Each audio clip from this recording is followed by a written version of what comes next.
Assalamualaikum warahmatullahi wabarakatuh. Halo teman-teman, perkenalkan nama saya Tuni Hartati. Saya dari jurusan Pendidikan Biologi Fakultas Keguruan dan Ilmu Pendidikan Universitas Sultan Ageng Tirtayasa.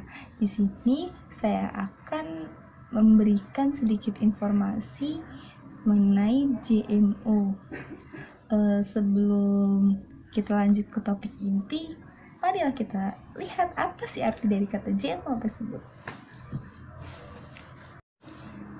GMO atau Genetically Modified Organism.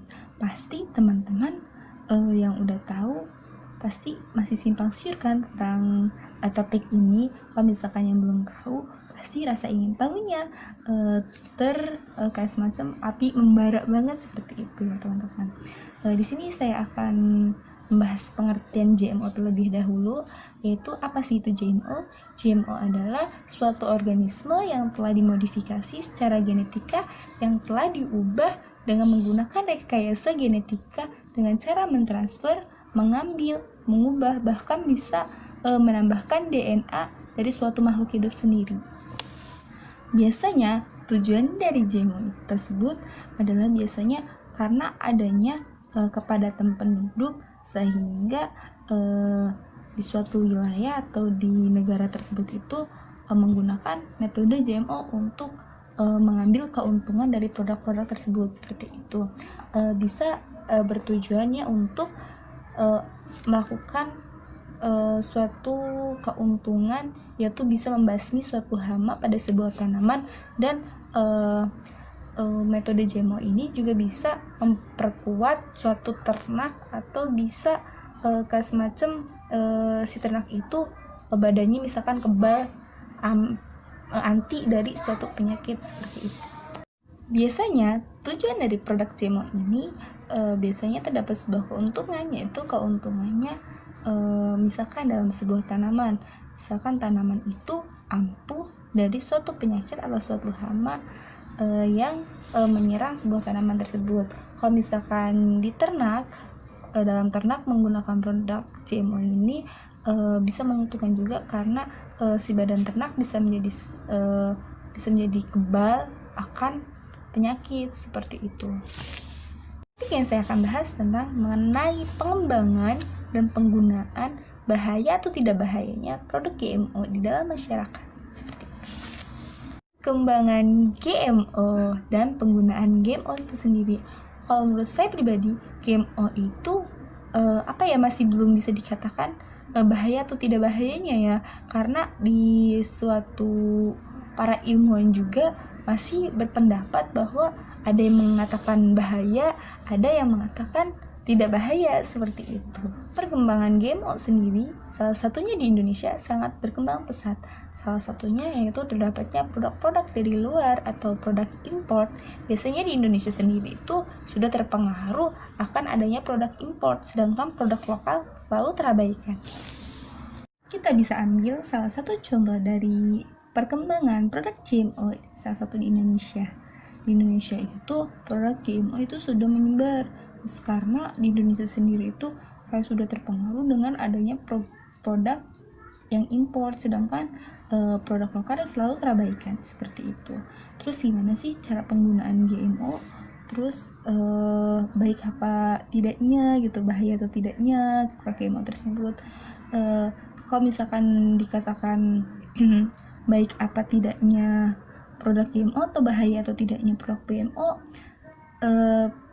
masih terlalu itu ya menurut para ilmuwan, ataupun kayak teori-teori yang mengatakan bahwa produk GMO itu belum bisa dikatakan baik dan belum bisa dikatakan buruk seperti itu, karena para ilmuwan juga beliau itu kayak semacam dia masih meyakini berpendapat dia gitu, masih berpegang erat dengan pendapatnya gitu.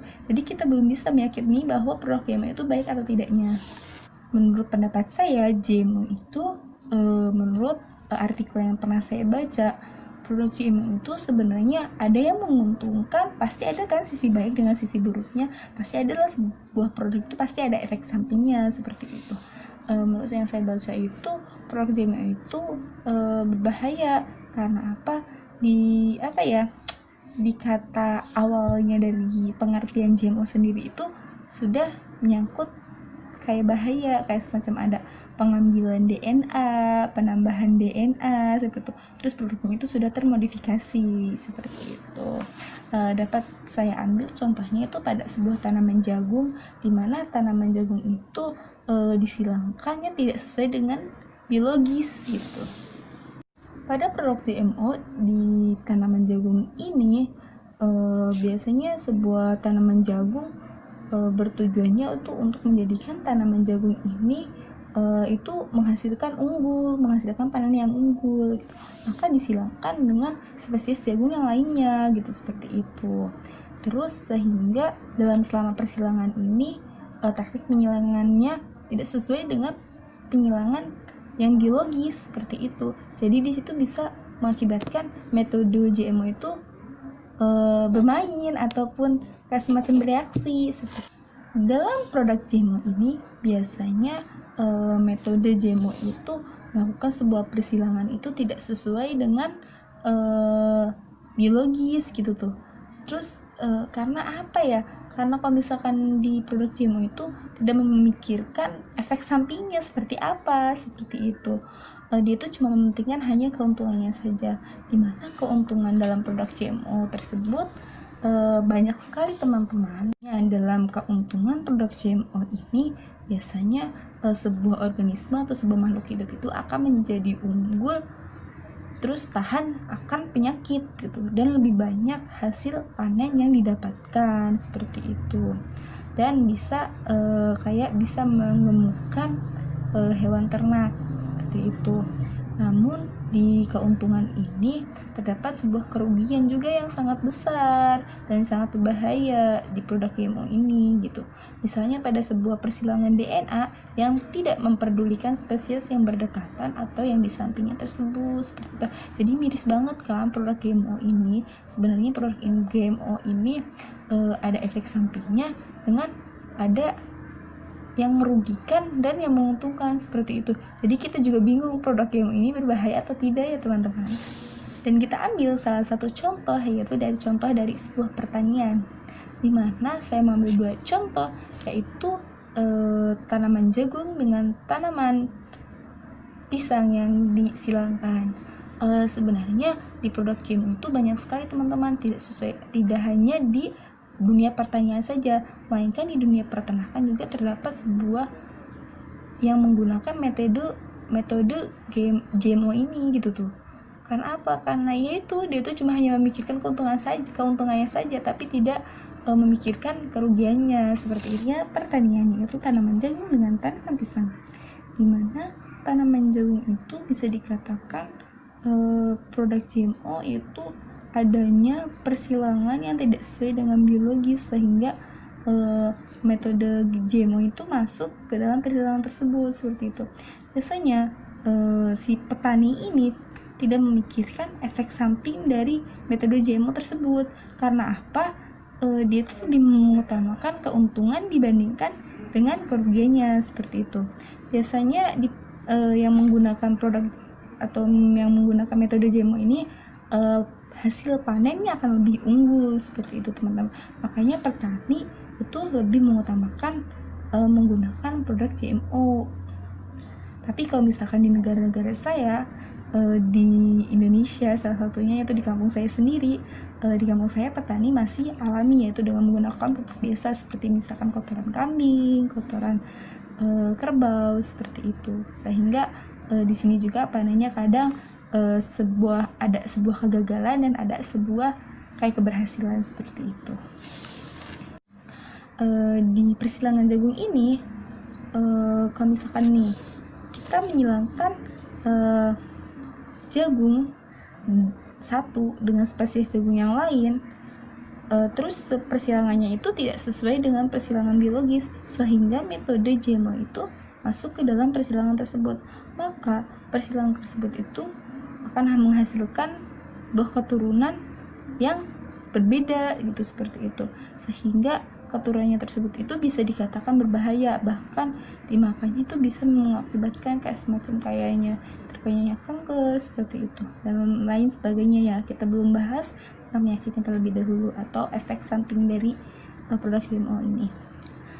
Di sebuah jagung itu kalau misalkan kita adanya persilangan yang salah, otomatis kan terdapat sebuah efek sampingnya kan. Biasanya ini terpengaruh sih sama tentang persilangan genetik yang melalui rekayasa genetika tanaman jagung yang mudah terserang hama.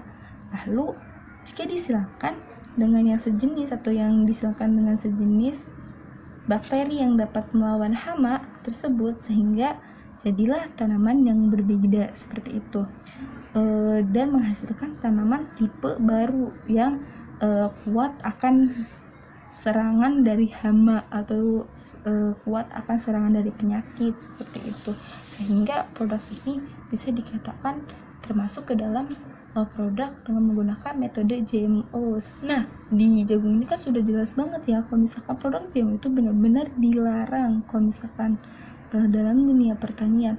Karena apa? Emang sih kalau misalkan di dalam sisi keuntungannya produk GMO itu benar-benar baik misalkan, karena menghasilkan bibit panen yang unggul gitu kan, yang kuat akan hama tanaman gitu, seperti itu.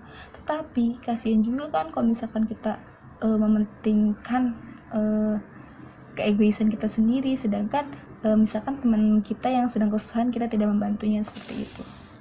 Maka dari situlah terdapatlah sebuah perubahan dengan bentuk seperti ikan seperti itu, tetapi isi dalamnya adalah pisang. Karena ya tadi, karena gimana sih, pisang disilangkan dengan spesies yang lainnya sehingga terjadilah kedua-duanya seperti itu kan. Allah alam ya, itu tuh masya Allah benar-benar manusia di bumi ini kayak semacam sudah apapun yang telah dibuat gitu tuh kan, kayak apa sih, kayak sudah hampir sepadan gitu, tapi masihlah Allah yang maha besar semuanya.